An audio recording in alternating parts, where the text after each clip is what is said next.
Thanks for coming. Really appreciate the ACLU developing this app, and appreciate Micah McCoy, the Communications Director for ACLU New Mexico, who's off work hours with evening with us, and so it's awesome to have him here. And I also really appreciate Mike Swick for doing the AV tonight so we can see exactly how the app works. And Mike is also filming, so if you have friends who couldn't come tonight, we can repost what Mike is going to teach us so that other people can learn how to use the app. So, and thank you, the Peace and Justice Center and Sue, for the idea and for hosting it.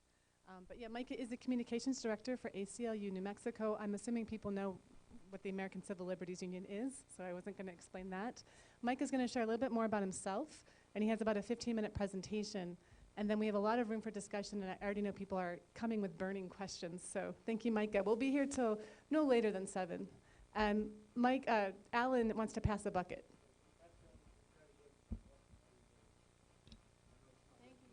Sure.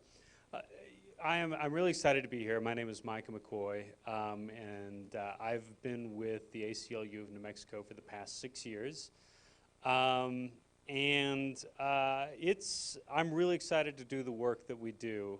We do the entire full spectrum of civil liberties protections. Those are all the rights that are guaranteed to you under the Bill of Rights and subsequent amendments. And we in New Mexico here, the ACLU is surprisingly strong and active given the size of the state and the population. We have 18 full-time staff members. We have our main office is here in Albuquerque. We have a regional center for border rights down in Las Cruces, New Mexico, with a full-time staff of 4. And they do border rights advocacy across the entire border region, do a lot of work lobbying in Washington, D.C.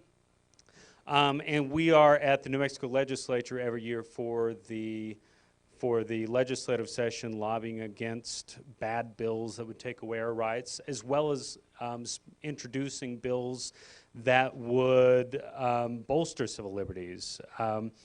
Many of you may have heard of the law that was passed last legislative session that ends what's called policing for profit. Who here has heard of that? Yeah, so that was a bill that we were integral in introducing. Policing for profit, for those of you who are not familiar, is the practice of when a police officer seizes assets of a person, let's say a car or a home, because they are not charging you with a crime, they're charging your property with a crime. So what that means is that you don't have to, the property, so this is really weird, the law, the lawsuit sounds like the state of New Mexico versus a 1999 Chevrolet Silverado. That's the actual legal case that happens during civil asset forfeiture. So you have to prove that your 1998 Chevy Silverado is not guilty of a crime if you were, it was taken away from you, if it was suspected it was used for drug trafficking, for instance. So it flips the whole presumption of innocence on its head. Last year, we took away policing for profit, and we are the first state to do that. We have the strongest protections against that. So that's one of the many things that we do in the state. But I'm here to talk about another law enforcement tool that we have that we developed out of the communications program. It's called the Mobile Justice New Mexico app. And I wonder if we could lower the lights, at least in front of the screen here, so I can, so people can see the screen a little bit more. Awesome. That is perfect. Thank you. So before I do anything else, I'm going to show you this very dramatic video that the ACLU developed to promote the app.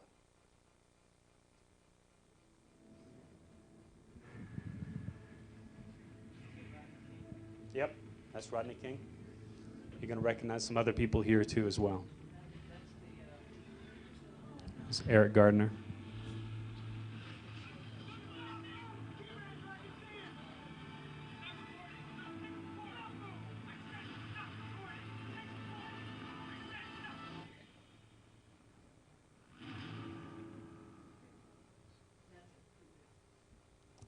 So there's our very exciting promotion video. So let's talk a little bit about what the Mobile Justice app is. The Mobile Justice app is a smartphone app that you can download for free. It's available in both English and Spanish. The language will be automatically set to whatever your primary language on your phone is set to. So if your primary language that's used on your phone is English, the app will automatically show up in English and vice versa with Spanish. So the Mobile Justice app has three main functions: record, witness, and report. Now, for recording, the first question I always get is, well, what the hell do I need an app to record police with? My phone already records the police. I have video capability already. But what we see over and over and over again is that police don't like being recorded. And they will sometimes step outside of the bounds of law to prevent themselves from being recorded. You have the right to record police in public as they're going about their official duties. That is guaranteed under the First Amendment of the Constitution of the United States. But, as we well know, police officers don't always understand the Constitution very well, or they simply don't care. So, what we did is we came up with an app that as soon as you start recording through the app, it'll start recording, and as soon as you stop, not only will it save a copy of your recording to your phone, but it will upload a copy of that recording to a secure server that only the ACLU has access to.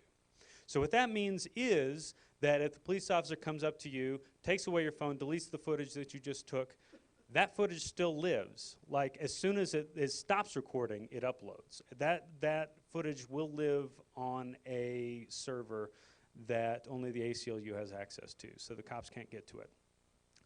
That means that if an officer takes your phone and destroys it, which also happens, that will not prevent you from accessing that footage if you need it.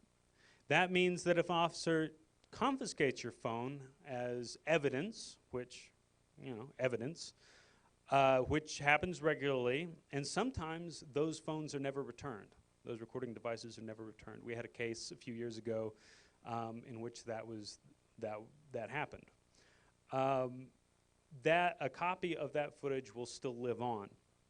So this is basically a guarantee, or as close as you can get to a guarantee, that whatever footage that you take of an incident involving a law enforcement officer will not be destroyed either by accident or by malicious intent. The second function that we've got is called witness, and it's really cool as well. So let's say that everyone in this room downloaded the app, which I hope you will, and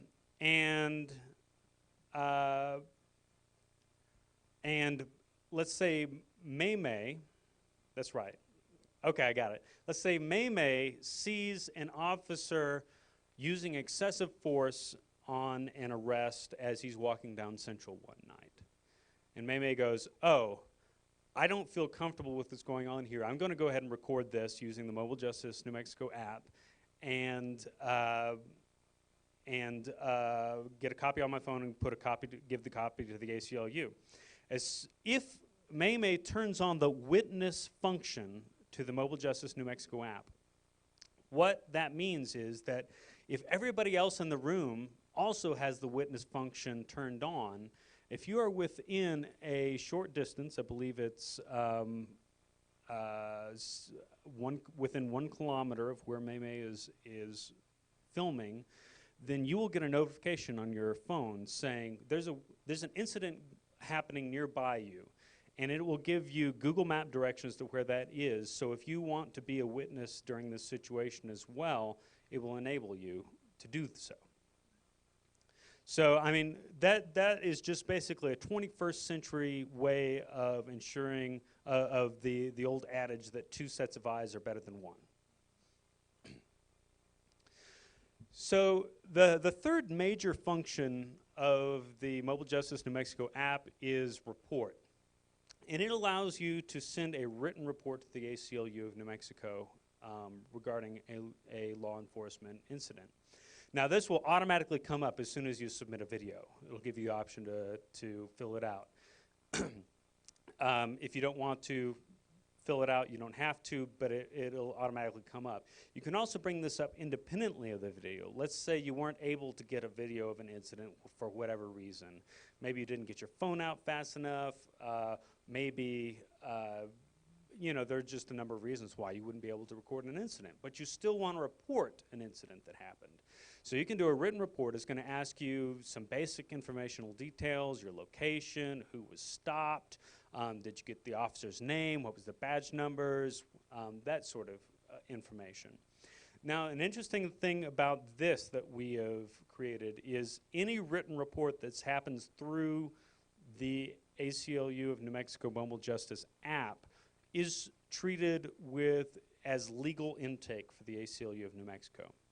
That means that any written report that you submit through the app is subject to attorney-client privilege. That, you know, for those of you who are unfamiliar, that means that there are even stricter privacy protections concerning how that information is handled and used. To make it clear, any video that you send to us is not protected under attorney-client privilege. We go into great detail about how we use this information, how we do not use this information that you send us, and our privacy policy. I mean, we are the ACLU. We take these sorts of things very seriously. So I encourage you to read the privacy policy to understand exactly what you are and are not agreeing to by using the application. So after that explanation, I'm going to show you the quick explainer video. And is there any way to turn up the volume just a little bit more on the speaker? No. I'm loud enough, I guarantee you. I'm thinking just the video a little bit. Okay. So here's our explainer video that we got here. Oh, that's not it. It's the wrong video.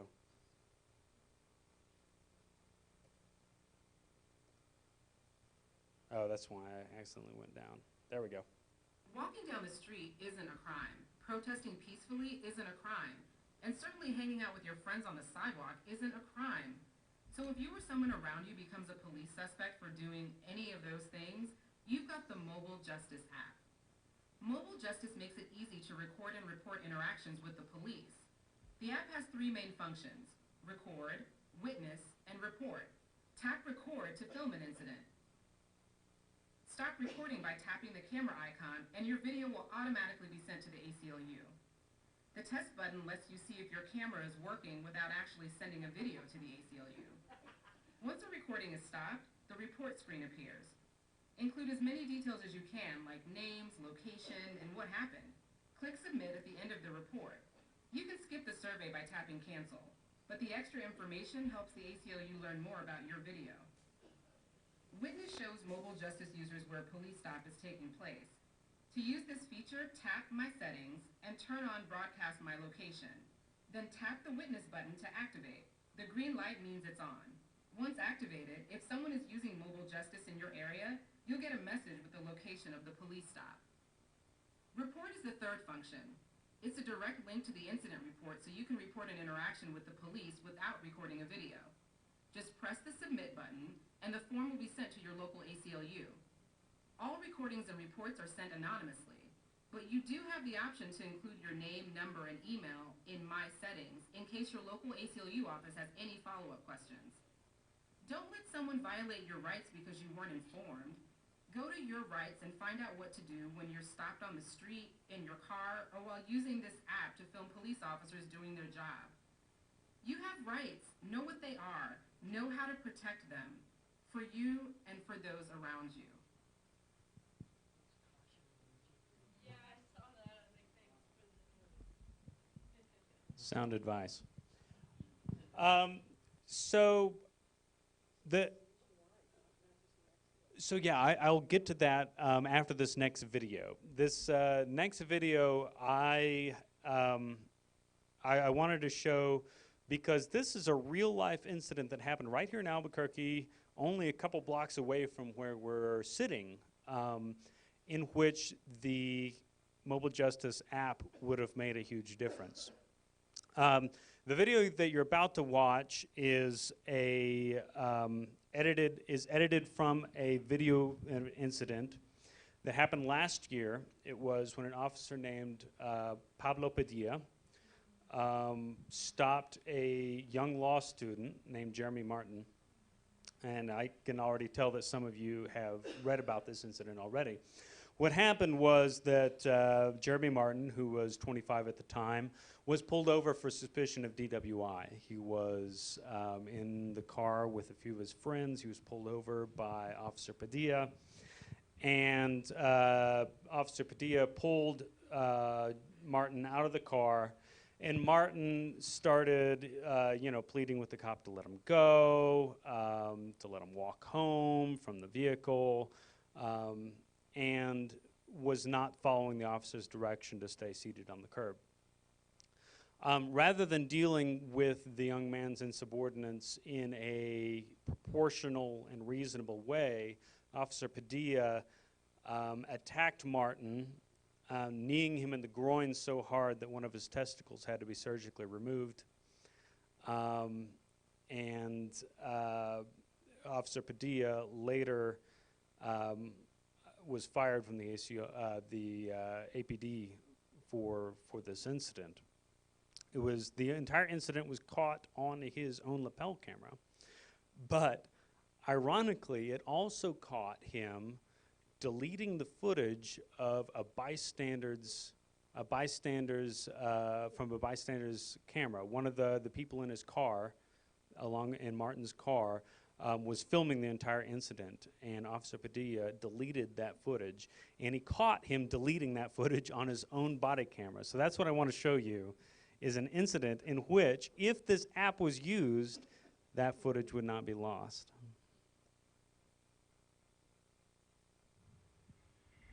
So here he is about to pull Martin's friends out of the car. Oh, you guys got me. Get in the car. Put your phone down. On the curb, please. Okay, where's the weed at? Okay? Sit down, sir. Sit down, sir.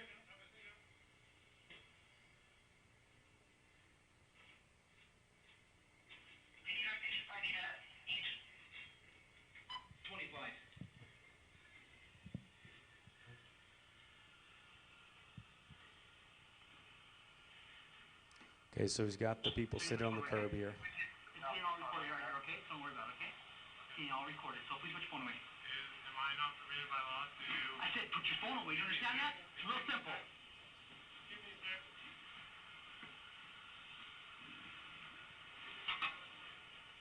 When we're done, you can have it back, sir, okay? Sorry.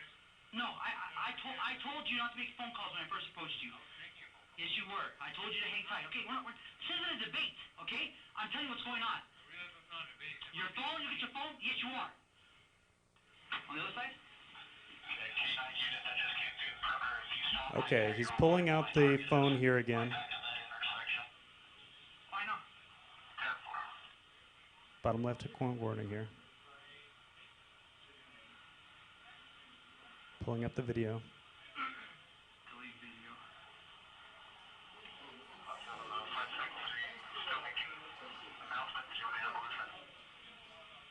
He actually says, "I'm deleting the video," as he deletes it. He's self-narrating as he destroys evidence during this stop. So the reason I pulled this video up is not only because it's something that happened maybe 2 blocks away from here, but it's something that the Mobile Justice New Mexico app would have made impossible for him to do, which is destroy evidence of what happened during that stop. This, what he deleted was footage of him attacking, unprovoked, a unarmed 25-year-old with such viciousness that, you know, he had to have a testicle removed. You can watch the full video online, and you'll see that at no point was this young man a threat to the safety of this officer. If you could leave the lights down for just a little bit longer.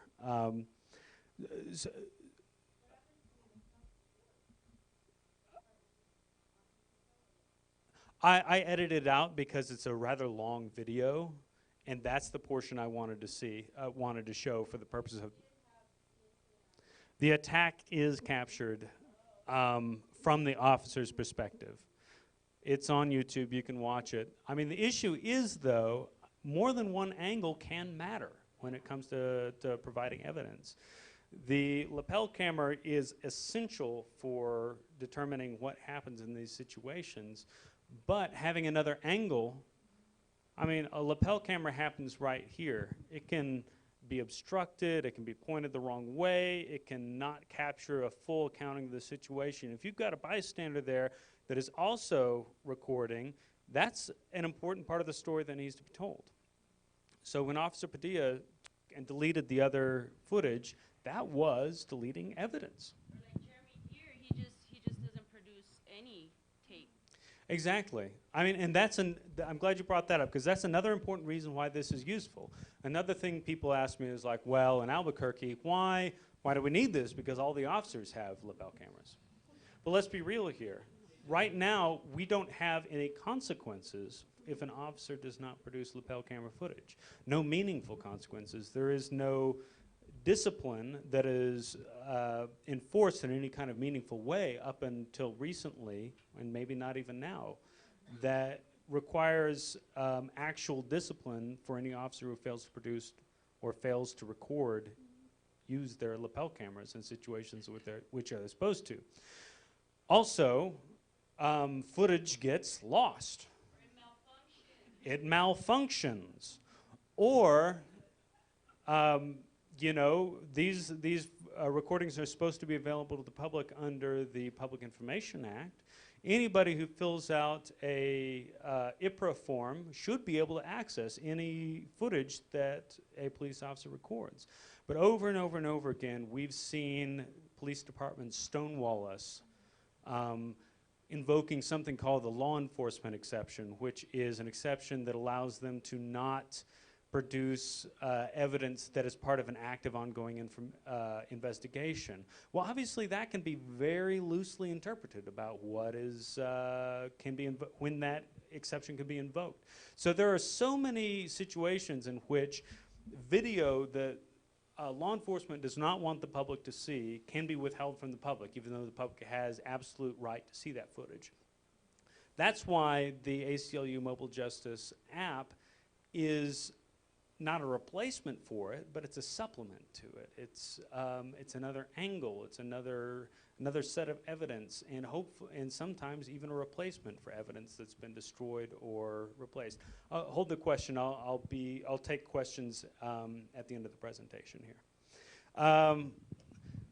So let's talk about the scale of what we're doing right now.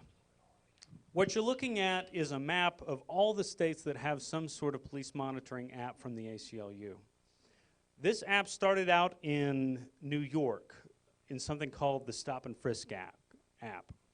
That app was developed because New York City has a huge problem with police officers profiling young men of color for warrantless, suspicionless, impromptu, on-the-street searches. And we know from the data that the vast majority of the young men they stop are innocent and are people of color. So it's a huge problem. Over the past few years, they have searched literally millions of innocent people without suspicion. And what they do is they see you walking down the street and maybe you don't have the right color skin, maybe you're wearing a hoodie, maybe your pants are too low. They stop you, They, put you up against a wall, they pat you down, they don't find anything, they send you on your way. You didn't do anything wrong. You just looked wrong. This happens hundreds of thousands of times per year in New York City. So the ACLU of the New York Civil Liberties Union came up with an app that was targeted towards holding officers accountable who did this. They wanted to get this app into the hands of people walking through New York City streets so they could record these encounters and document them. And so, it was such a good idea that other ACLU state affiliates said, well, we want in on this. Let's think about how we can apply this not just for the stop and frisk situation, but for all law enforcement encounters in our states. So the first version of the Mobile Justice app in red here launched this spring. And that Mobile Justice 1.0 version, more than 250,000 people have downloaded that app in those red states. Most of them, of course, being in California. And as soon as that app launched, it was a media firestorm. I got calls left and right saying, when is New Mexico going to get this? For obvious reasons, right? And so I listened, we said, yeah, New Mexico needs this. So we became part of this next round of states to implement it. We're in the blue bunch of states. We launched on November 13th, Friday the 13th, for those of you who are superstitious.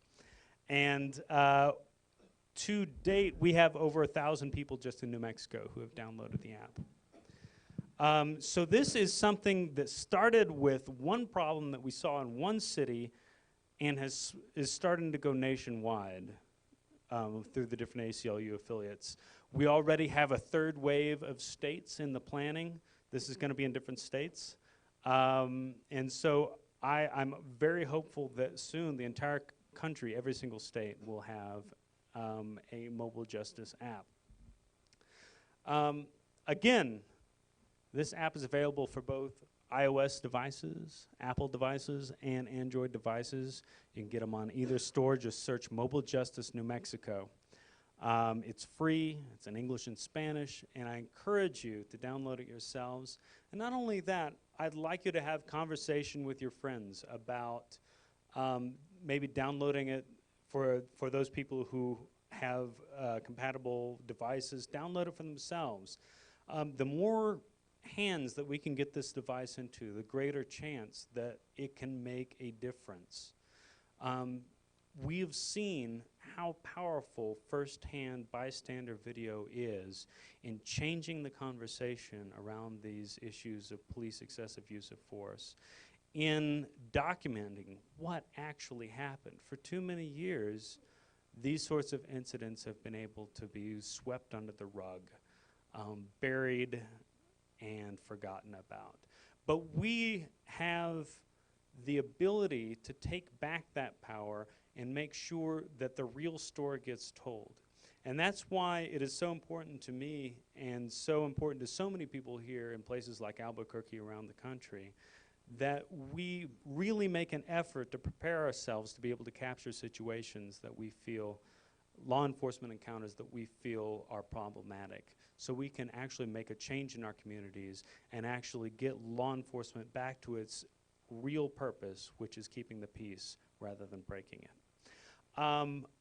I will now ask for the lights to come back up, and let's talk about this. I'm sure you have many questions. I'd love to answer them, and once we get done with questions, if you have any just general ACLU law enforcement, civil liberties questions, I'll do my best to answer them. Yes? Is one of the only states that's been investigated by the Department of Justice for excessive force. I really appreciate this app. It feels like it plugs all the holes. My question for you is, if a report is filed and a video is sent up, do we have any sort of follow-up with you guys? Do you communicate to us what you're doing about it? Do we have ways of touching base with you guys and seeing how far you guys are in using the footage towards good? Anything of that sort by email or whatever? Yes, to a certain extent. Okay. So we have an email address that's associated.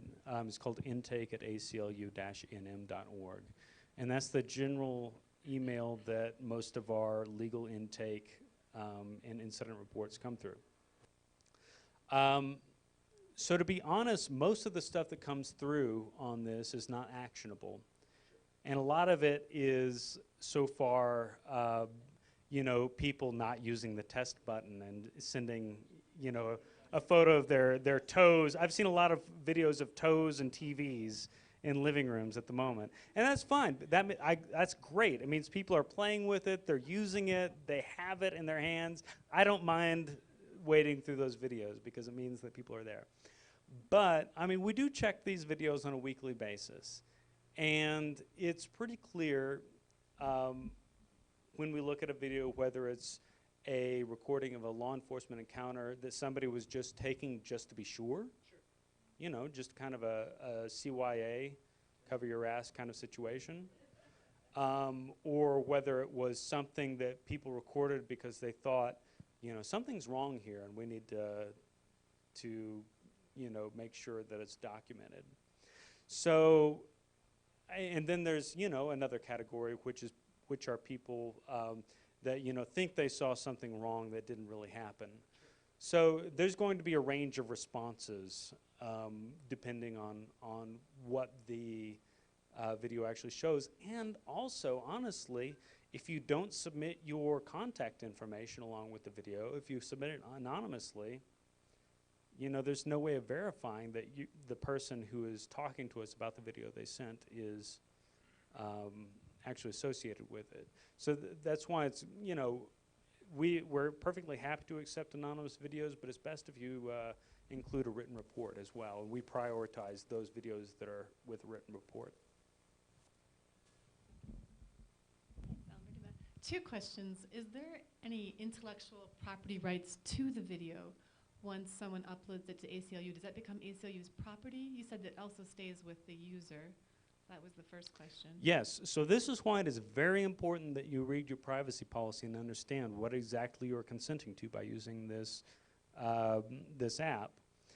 If we receive your video, you are agreeing to let us use it in certain, for advocacy purposes. What that means is that if you submit a video of an officer committing an excessive use of force, what you believe is excessive use of force, and we look at that video and go, oh my gosh, that officer is really out of line, how can we use this video to raise consciousness in our community about this problem?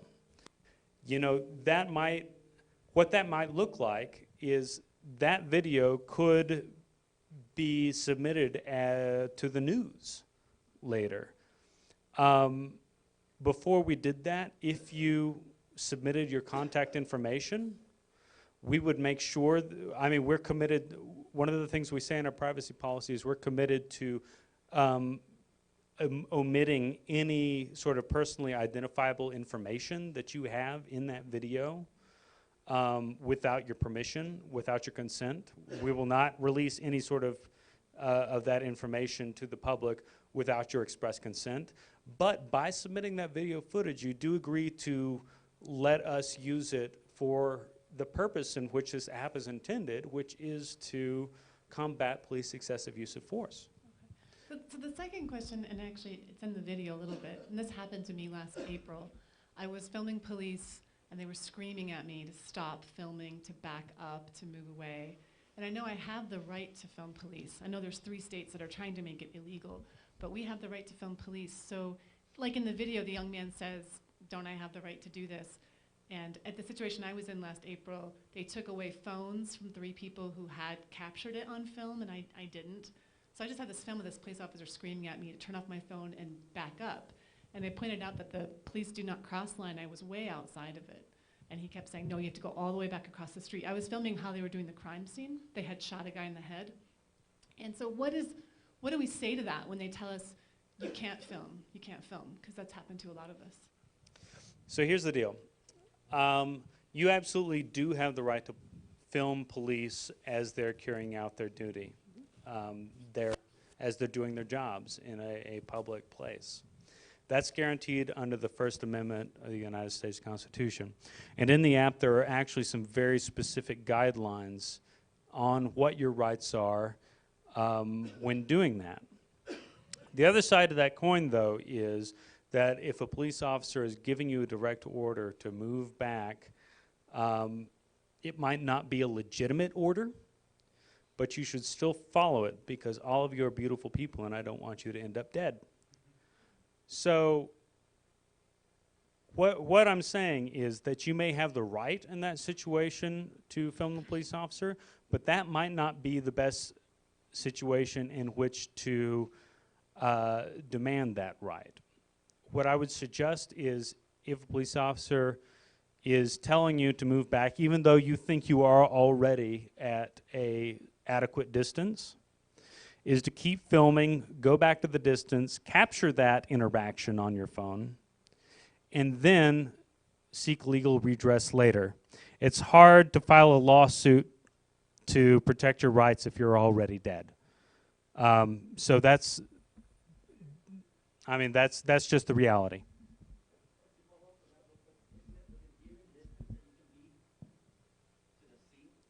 I myself am not an attorney, so I don't know what any case law establishing that might be. I don't believe, but I've never heard of that as any sort of legal standard myself. Thanks. Hi. First of all, awesome for doing this, and thank you for bringing it to New Mexico where it's definitely needed.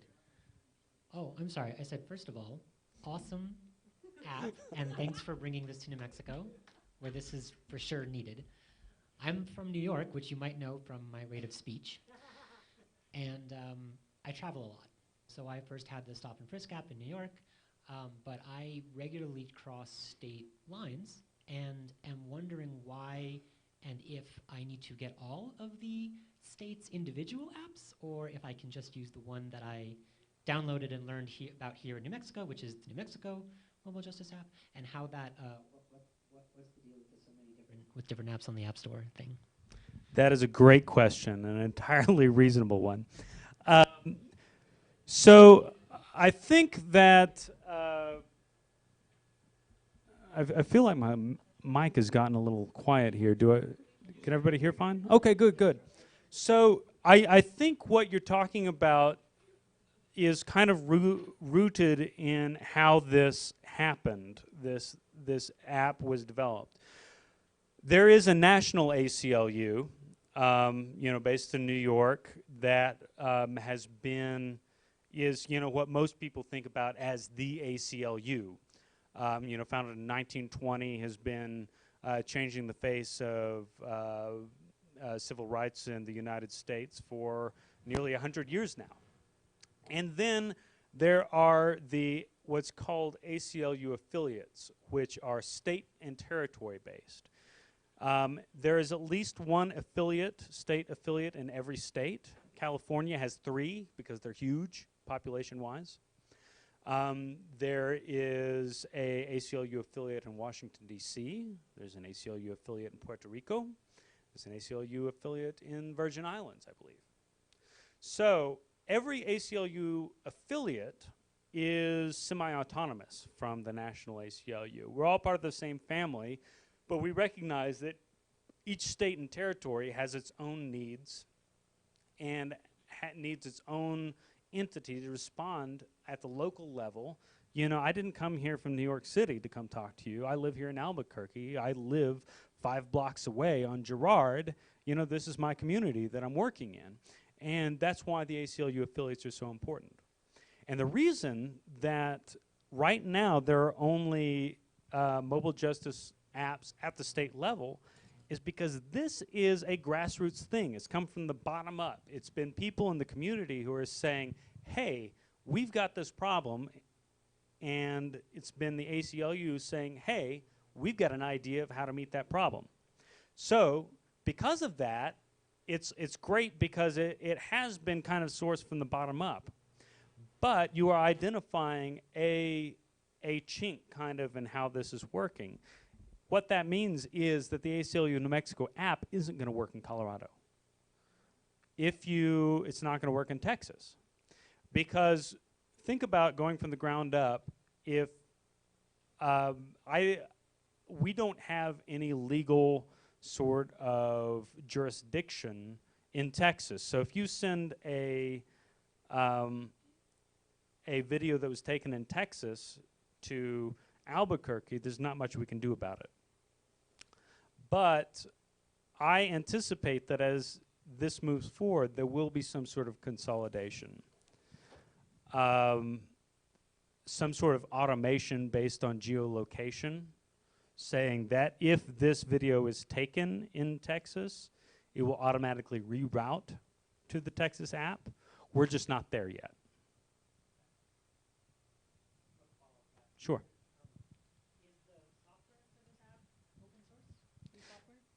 The app is not open source, and I actually heard something from the developer on this fairly recently, and I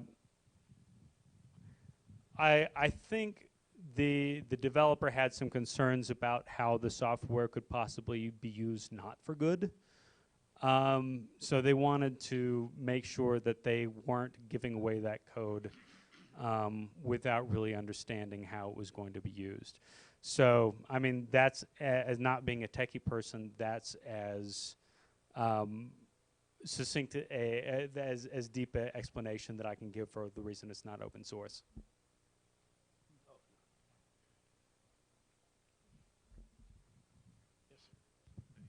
Yeah, just to follow up on the same state-to-state issue. So if I'm in a state that doesn't have one of the versions yet, does it still get uploaded to New Mexico? Even though I'm in Texas doesn't have an app, does it still come to New Mexico? So right now, just to clarify, the apps only work in the states in which they were designated to work in. Meaning that if you are in Arizona, the New Mexico ACLU of New Mexico Mobile Justice app will not report an incident.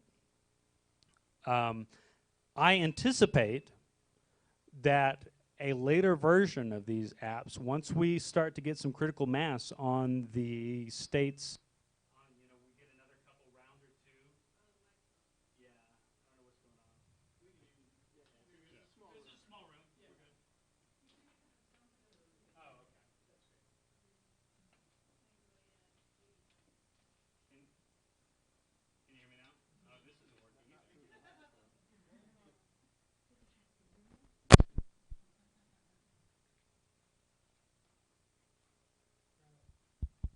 Okay, we're back online, I think.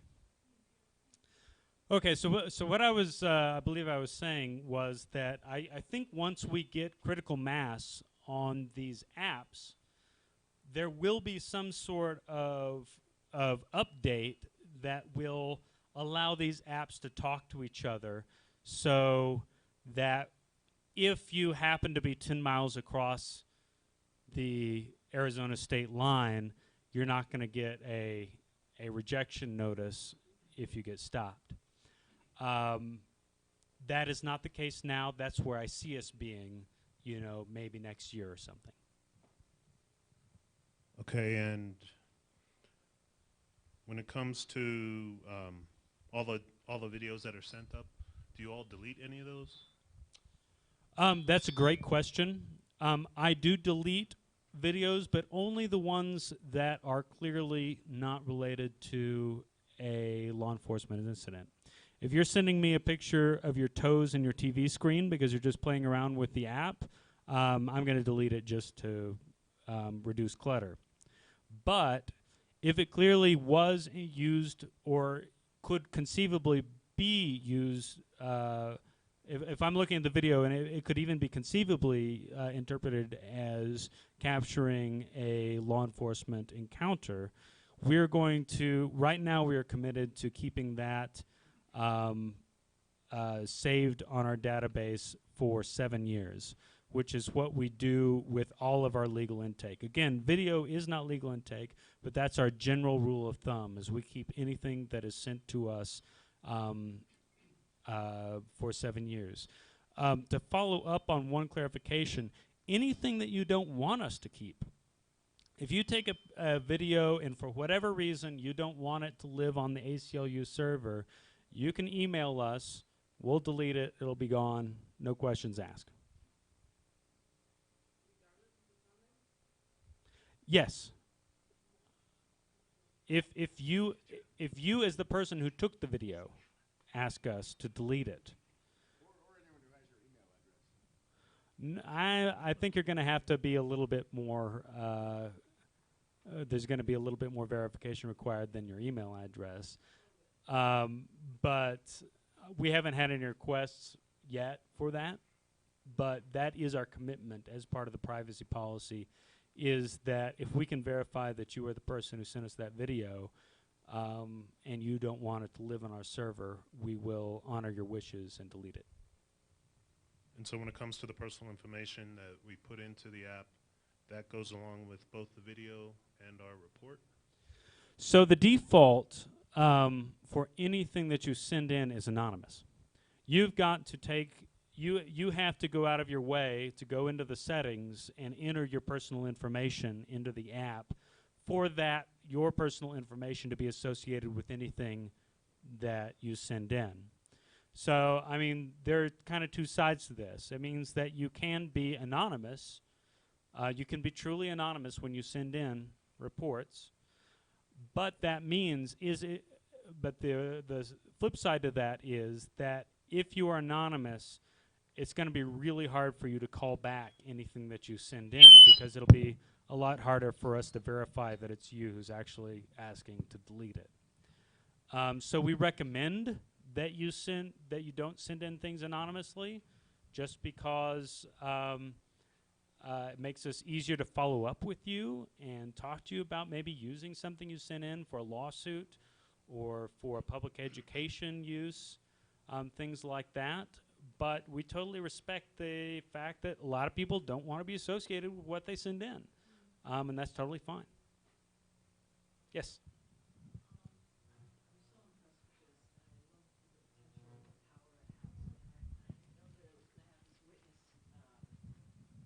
Capability, where you could turn it on, and then it would be on 24/7. Like if anybody is within a kilometer and they're recording, I'll get a notification. Not necessarily. So the way they've set this up, to my understanding, is that let's say that every single person in this room was within 1 kilometer of when May is recording the incident. Not every single one of us is going to get a notification. What it's going to do is it's going to seed randomly 12 people in this room who are within a kilometer of the incident and give them the notification. And that's just how it's set up right now. That's so that people don't get spammed, you know, when people are taking videos of their cat or something. And it's also, you know, we don't want to create mob situations, although we've never seen that. But it's a way to make sure that if that 12 people who obviously went out of the way to download the app, they care about this. 12 people, if they're within their the radius, will receive notifications and can go to the site if they wish to. And if you just hit test, a notification won't be sent to those 12 people? No, a test is just is for your peace of mind to make sure that it's all working like it's supposed to.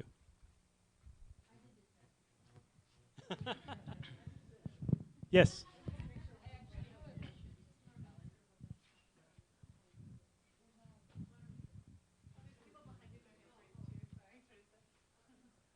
Oh, sorry, I didn't see that there was a microphone pass. I'll get to you right after the microphone is passed. Yeah, go ahead. My question is, if someone requests the video, would you release it? Or if it's a court order or the police, would you give it to them? I will have to look that up exactly in the privacy policy. but maybe I can find it for you right now. Actually, since I have the app on my phone, you should too. And then We let's see here.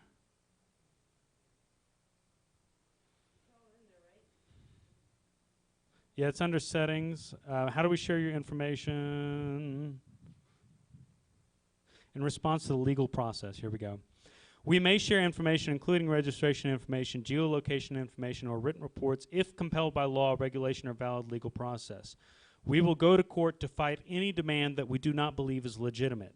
We are the ACLU, and we take your right to keep information private from the government very seriously.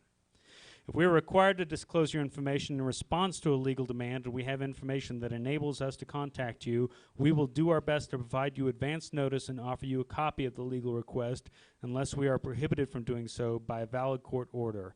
We will fight to ensure you have a right to know if the government demands your information from us. I have two quick questions. How many people can it receive information from at a time? At a time, Yeah. I mean, there's no limit. It uses your own wireless wireless data capabilities. It uploads using your capacity to a secure internet server. So, I mean, it's functionally boundless. Okay. And then, is there a way? Can we find it on the internet how to download this or this app or? Yes, you or on can. YouTube. All you got to do is go to either the Apple Store, the iOS Store, or the Android Store and search Mobile Justice New Mexico. You may have to wade through some of the other state apps to find it, but I promise you it's there.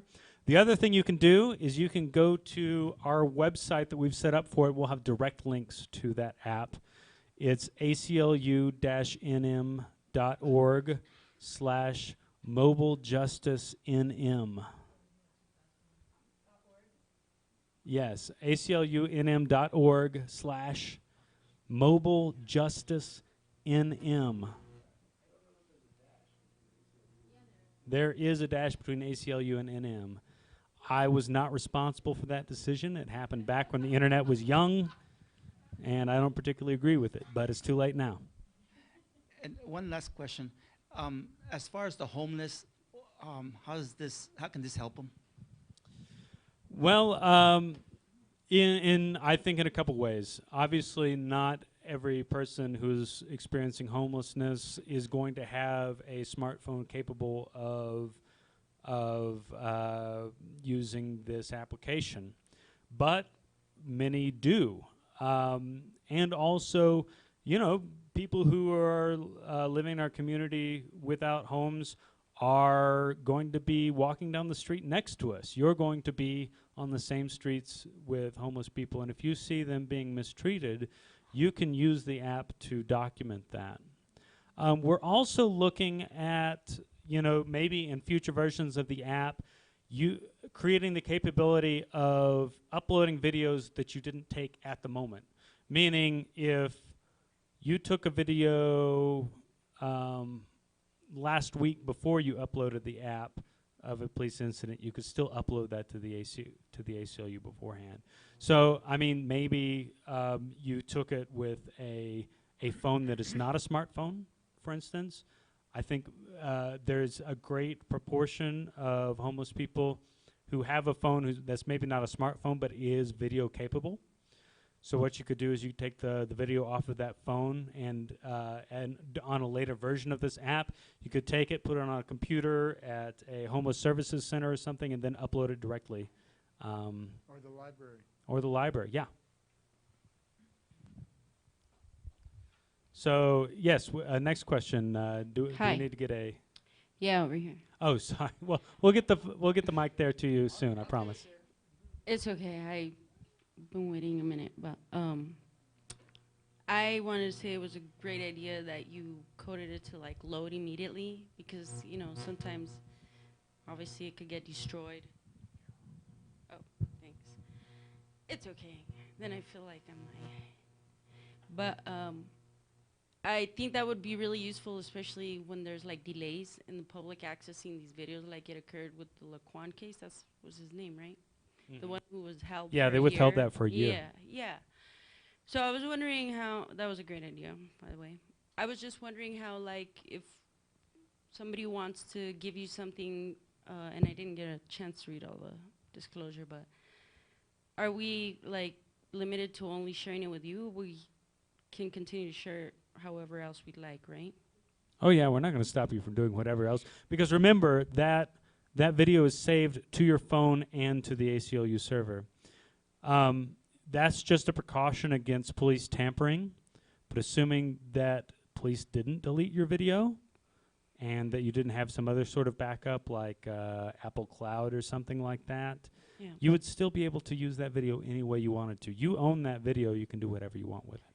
And just as a reporting thing, like when she mentioned, I thought of a scenario where she's like trying to record someone, and that by itself would be an incident that she could report. But then if the police is trying to suppress her recording it rather, wouldn't that also become an incident that you would like to know about, like her recording or reporting that she was prohibited from recording that first incident? Yeah, so I think that's a good Thanks. point. Not only are we interested in seeing police use of this used to capture incidents of police excessive use of force, but often we're going to, I think with this app, and we have in other places, captured police officers telling people that they don't have the right to record, which is exactly what happened to you. And what we can do is, if you had been using the app at that moment, I went to the ACLU, I would look at it on Monday morning when I have my coffee and look over these videos. I would see that and go, whoa, this looks like something that Channel 7 needs to see. And let's start a conversation in the community about police officers not knowing that you're allowed to record. So not only, I mean, it's not necessarily illegal for a cop to tell you to turn off your phone, but it's a problem still. So we can immediately, what that means is we can immediately, like the day after, start to exert pressure on a police department that's trying to shut down people from recording people in public, recording officers in public. Let's give the phone to this person here.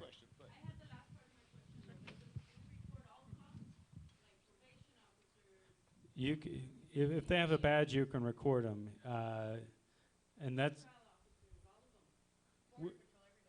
Border Patrol. Been waiting a long time Yeah. to ask a question. So yeah, let's have a question here. But yeah, everybody can use it. You can use.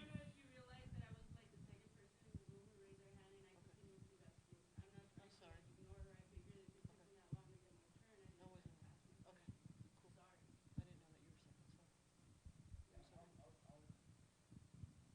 Sorry. I didn't know that you were saying. So the answer to that question is yes, you can record any government official going about their business in a public place. Yeah, and that's an excellent question because there's a lot of officers or law enforcement that are abusing their rights. Mine was more of like a technical. So I noticed in the test and in the demonstration that as soon as you record, when you stop, it's automatic. Is there any way that you can go back, like say, it's a long, sort of grueling process sometimes when you get pulled over or when things happen. Instead of wanting to send like a whole lot of, maybe irrelevant footage, can you like go back and not send it? And the other thing is that, is it best just to like keep recording or to send clips? So that way you're able to access information, not knowing, right, whether or not you're gonna get your phone snatched from you. So more of a technicality. So I guess the answer to that question is that you're right. Often law enforcement encounters can be very protracted. It can go on for quite some time, sometimes hours. If you feel the need to record a long, protracted law enforcement encounter, if you feel that's starting to drag out to, 15, 20, 30 minutes beyond, I would start ending a clip so you can start uploading it and then start a new one right away. What it's going to do is it's going to cue your first clip while it uploads using your 4G or whatever, and you can start a new clip. That's both for either peace of mind for you, so you don't have to worry about a huge chunk of data uploading all at once. I mean, it should be fine theoretically, but I think people will probably feel better if they break it up into chunks. The other thing is that if you're just waiting on a curb for 30 minutes and you don't feel the need, you get tired of holding your arm up like this, nothing has happened, yeah, sure, end the clip, start it up again when the officer starts interacting with you. There are no rules on, how, you dice this up. We'll be able to tell when we get 5 videos that are all the same incident coming in. We'll know exactly what to do with that. There is no deleting it unless you send an email to us asking to delete it. It will go directly to the ACLU server and live there for 7 years. We have 2 more questions, is that right? Okay, so I like the idea of the location information being sent, but I have location turned off on my phone because Facebook apparently sucks your battery dry like in no time flat if you leave location on. Does the app have the ability, if that's selected, to automatically turn on location? Ooh, that may be beyond my knowledge base. I mean, I know it's possible, but the question is, does it? I don't know whether if you have kind of the master location. Oh, okay. I've tested that exact thing. The answer right now is no. What you get is the app will warn you your location is off and ask you to turn it on manually before it can actually access your information first. So you'll need to turn it on again. But the app will send you to your location preferences. There's the answer to that question. So we're a little after 7. Are there more questions? Looks like there's 2 more, and I'll take those. But I'm afraid I actually do have to run off to have dinner with my girlfriend after this. Okay, I'll make it quick. How much is this app costing the ACLU? And is there anybody working on a legislation to require police officers to have the same type of app and maybe send it to 3 different websites where not one official can order erased or tampered with or whatever? I don't know what the real cost of the app development is. I know that it was, relatively affordable because we pooled our resources as several state affiliates to develop it, and most of the development it was based off of the Stop and Frisk app in New York, so we had a very strong code base to start from, so it wasn't like we were reinventing the wheel. As far as the police goes, I mean, there's no law that requires police officers to record every single encounter they have with a citizen. There are, however, local policies, and it usually varies from police force to police force, and we're very active in trying to promote that all law enforcement organizations have some sort of body-worn camera policy that they use and adhere to. To my knowledge, only the Albuquerque Police Department and the Las Cruces Police Department currently use body-worn video cameras and have policies. That means that the vast majority of New Mexico, maybe not population-wise, but geographically, would not benefit from having an encounter that was recorded through body-worn camera, not even to mention that the Customs and Border Protection officers, of which there are around 2,000 operating in the 100-mile zone between approximately the border of New Mexico and around Truth or Consequences. That entire swath of state, there's 2,000 federal agents at least operating without body-worn cameras. So there are a lot of gaps there. We're pushing to make sure that all law enforcements have organizations have body-worn cameras, but we're not there yet. Okay, last question. Okay. And okay, then last question. Okay. I have a few very short questions. Okay. Okay. The first is, can you increase the range on witness? You said it was 1 mile. Can I make it 5 miles if I want to be more proactive? Not at the moment. Okay. Second question is, do you guys actively prosecute and use the footage? For instance, like if she just got stopped from recording, I mean, that is a violation. Or if you see something flagrant, can we trust that you guys are going to use it proactively, or do you just use it for informational purposes? I mean, if we think we can do it, we're going to use the hell out of it. Okay, I good. mean, if we see something that we think is going to be a good legal case, you know, we're probably going to, if you included your personal information, you know, we're going to call you and say, hey, let's talk about maybe what we can do. Okay. Maybe there's not a legal case there, but maybe we're going to, I'm going to call up a reporter I know and say, hey, here's a problem happening in our community. Let's make a story out of it. So Okay. yeah, I mean, the whole point of this is to be to make some changes in what's going on. Okay, thank you. And a clarification on the very first question I asked when you started taking questions. Just to clarify, if there is something that is obviously very flagrant, there's no interpretation involved, they did something wrong, can we follow up with you and get feedback from you guys, or understand what you guys are doing? Like you had an email address. Can we hit you up in a couple weeks and say, hey, you know, what's going on with that, or what do you guys want to do with it? Yeah, you can try. Okay. So here's the deal. You know, we get, you know, probably 100 complaints a week at the ACLU of New Mexico. No, of all kinds. Honestly, the most of them come from prisons. People who feel their rights have been violated in prisons. And so we have a great deal of intake work to do to sift through these things. And honestly, a large amount of the intake we get are people who actually don't have a case or something we can't really help them with for any number of reasons. Many others are cases that we might think, yeah, that's not quite right. You know, that's not kosher, but we don't have the capacity to do anything about it right now. I mean, we try to focus, we are limited in our capacity. We try to focus our work on impact litigation, things that can change, can make the most change, the biggest change for the most amount of people.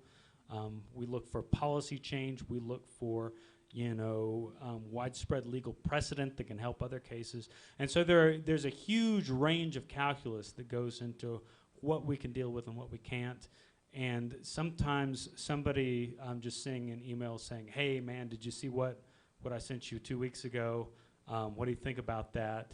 You know, it doesn't quite make the range of priorities. And if we had, you know, a huge amount of capacity, we would probably respond to everything, but, you know, we just have to triage. So that's a long way of saying maybe, depending on what it is. But you can always speak to an attorney yourself. You can always get a private attorney, yeah, absolutely. Yeah, my Last question. My question is, several weeks ago, maybe as much as a month and a half ago, it was discovered that there was a whole warehousing segment in New York City, like a 3-story building, where they were taking suspects and just storing them. And it's been going on for several years. And I know this is not relevant exactly to what you're talking about, but I haven't been able to get any more information than I already have. And that's what I have is that was, I think it was in New York. I don't know. There's so many of them, it's hard to keep track. I'm just wondering if do you remember that happening? I'm not aware of that incident myself, Okay. so I can't comment on it. Thank you. Thank you. It has been wonderful talking with you. I have business cards here. If you have any follow-up questions, feel free to contact me. I've got to run personally, but thank you so much for having me. Please tell your friends, family, relations about the app. Sure. There's another group in town working on some things complementary to that, which is the group coordination aspect of cop watch groups. Oh, yeah. And so I just I want think to I show may have you heard very about this quickly. app. There's so when I click the button, this popped up. It's already set up with a demo account that I'm showing, Mm-hmm. and this is an immediate alert button. Uh-huh. When I click this, of course, I have to have location settings turned on. It will find where I am and send me, hopefully, to